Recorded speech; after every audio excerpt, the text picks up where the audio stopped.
hometown SF crowd for finally admitting truth about Trump. California Senator Dianne Feinstein was the recipient of heckling and boos from her San Francisco crowd on Tuesday. She received the boos because she said that it was possible for President Trump to become a good president.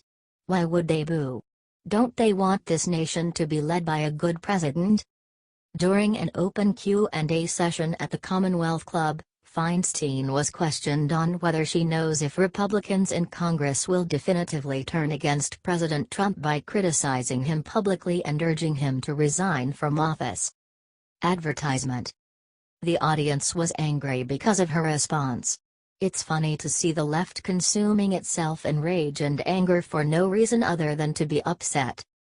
Look, this man is going to be president most likely for the rest of this term.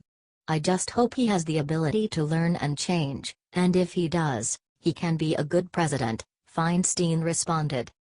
Senator Dianne Feinstein was laced with boos after trying to be positive about a political foe. It's amazing, all these months of telling people how horrible President Trump is, and Feinstein is shocked that people would boo her when she tries to speak positively of President Trump. A good president makes life better for everyone, so these losers don't seem to grasp how it works out.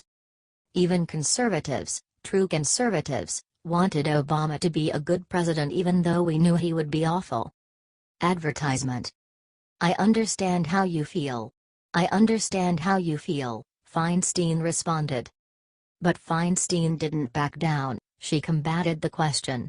She knows that her party would do best if they would stop fighting President Trump so vehemently and try to benefit the American people.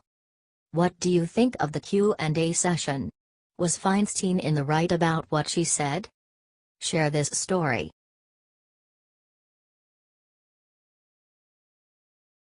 While America focused on Harvey, Trump quietly released some major economic news.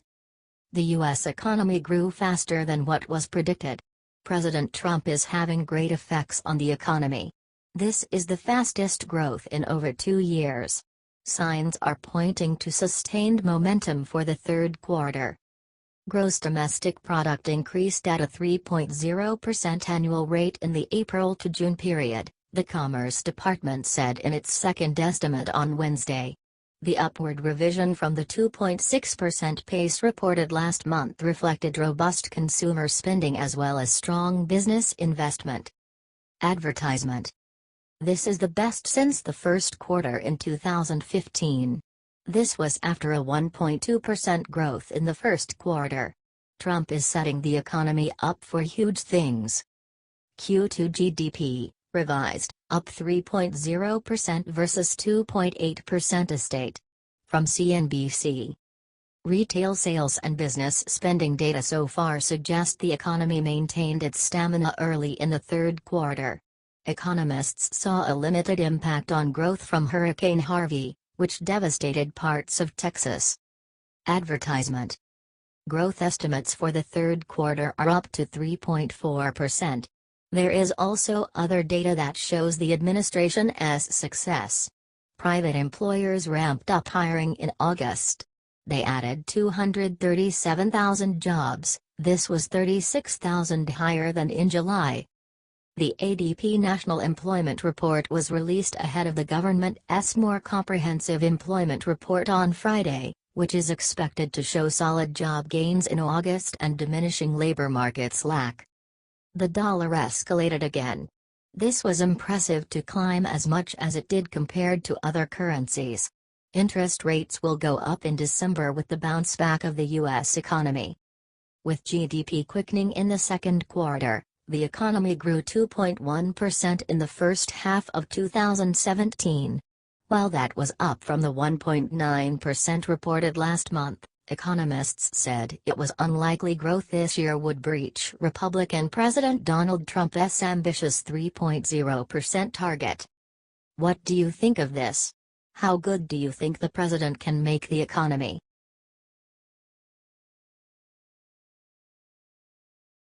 General Mattis makes unexpected announcement about the transgender military ban. President Trump made it official on Friday. The military is now safe. On Friday, the president signed a presidential memo that directed that the Department of Defense to stop accepting transgender people who are trying to enroll in the U.S. Armed Forces. General Mattis will enforce this directive. The memo details Trump's previous Twitter announcement last month that he would re-implement a ban on transgender people serving in the U.S. military, and officially requests the Pentagon begin to implement the ban. Advertisement. This will strengthen the military in two ways. It makes sure that everyone in the possibly affected units is safe as well as the potential enlisted transgender individuals. Also, it saves the military some money. Granted, it's not the biggest amount of money ever recorded, but it certainly makes sense. Trump's memo bars transgender people from enlisting, but instructs Secretary of Defense James Mattis to further explore how to handle transgender people currently serving in the armed forces.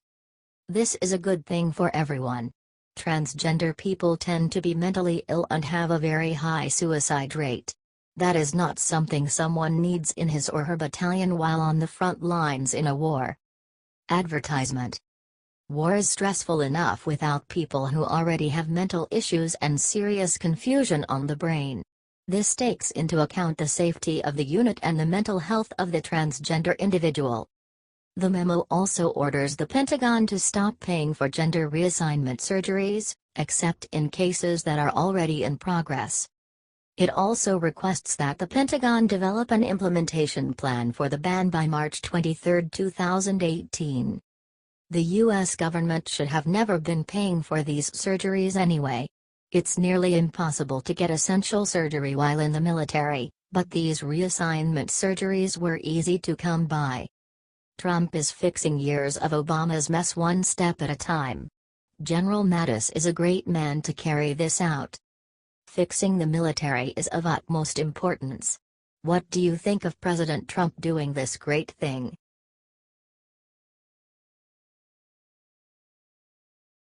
Just in liberal anti-Trump mega march ends in humiliation after one day. The march to D.C. from Charlottesville, Virginia began with sheer power in numbers with almost 200 marchers, sarcasm intended. They started on Monday. By Tuesday morning there were 35 marchers left. It's comical. This is a mega march. Over 200 people came together today to take a stand against bigotry and hate, march organizers said on Twitter. We're marching from Asheville to D.C. Join us, gville2dc.us. The overnight train stopped all by 35 marchers from continuing their march. This was despite a weak pep-talking and police who were escorting the group from Emancipation Park downtown Sunday. We have started the day. The group tweeted shortly after 10 a.m., "We have about 35 folks marching against white supremacy." Despite the vicious falling in population, the group still called it a victory. Decrease in numbers, the group still declared a victory, saying not rain nor sleet nor snow nor hail will stop us from marching from Asheville to D.C. The march was supposedly a direct response to the Unite the Right rally that was put together by a former Obama confidant posting as a white supremacist. This is where the Charlottesville violence occurred and a white supremacist drove into a crowd. It killed one person and injured 19 others. This is the time to confront white supremacy in our government and throughout our history, the group says on its website about the march. We demand that President Trump be removed from office for allying himself with this ideology of hate, and we demand an agenda that repairs the damage it's done to our country and its people. The group was planning to take the route that uses US 29 until they get to I-66. They will make their way to Washington where the march is supposed to end. The 10-day march starts at 9:30 a.m. every morning and is giving out vegan meals. In addition, the marchers will be provided with housing, and a security detail will follow the group, according to the group's website. What do you think about this mega march?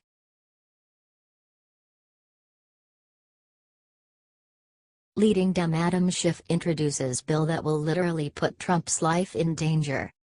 Representative Adam Schiff is yet another obstructionist who is doing his best to stop President Trump.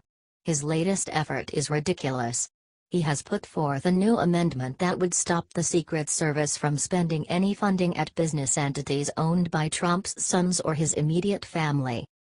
The most ridiculous amendment we have heard from the left in almost a week is directed to the Department of the Interior, Environment, and Related Agencies Appropriations Act and would stop the agency's funding to be used to purchase, rent, or otherwise acquire goods or services, including hotel rooms, office space, or golf carts.